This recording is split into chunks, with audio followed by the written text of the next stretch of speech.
getting a petition. The money is given to the MPs to bribe voters to elect them back. So that's where we have a problem. And it's something that I think we need to make a very bold decision on how to amalgamate all these funds, put them together and make education free for the people of Kenya. I said, wow. Here? No, in Karen. Okay. I said, wow, how can the general come without even saying, is there a problem?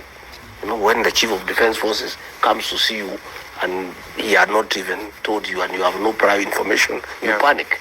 You know, is there a crisis in the country or something? And then in case the deputy president have come to wish you happy birthday, this is your card. Wow. He was a great man. I really miss him, and I am very saddened that we lost him. And I really enjoyed working with the late General Wara. Okay. He was a great military officer. Okay. The Githurai massacre, what really happened? I have no details. You know, that time I was at a lot of siege. Okay.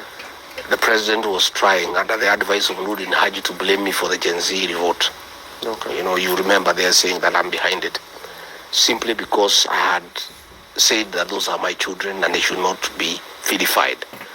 And, you know, I opposed that operation, vehemently in the National Security Council. And I said, you cannot kill children for whatever reason. Okay. And the issues these children are raising are legitimate. And that is why I took the unprecedented action that has not happened again in this country. Okay. To issue a counter press conference that was contradictory to what the president was saying. The president had the previous night, on the 25th of June, said that those children were criminals and were treasoners. Yeah? And I couldn't allow it. And I called a press conference and I said, no, these are not criminals. These are my sons and daughters. And they have a legitimate cause of action. And this is a democratic country. It's a free country. And we shouldn't kill them for speaking out.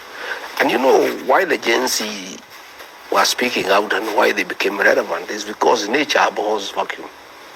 The president compromised the opposition and captured parliament. So there is nobody to talk to the people of Kenya. Yeah. And since nature abhors vacuum, the Gen Z found relevance to speak for the people of Kenya. And I didn't want to commend them. And what they did is unprecedented in this country.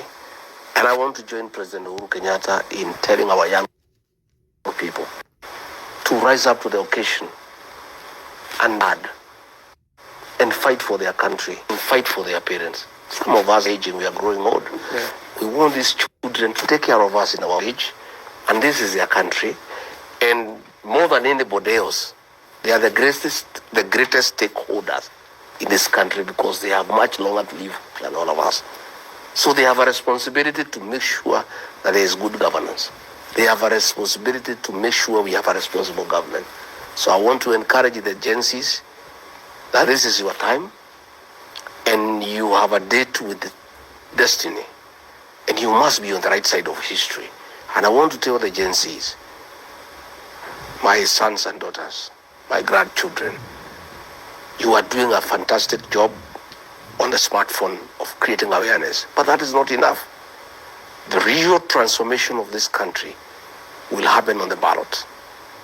You guys must register and get IDs, register as voters, come out and vote, and help us to follow the vote the way it is going using the smartphone. And I am very saddened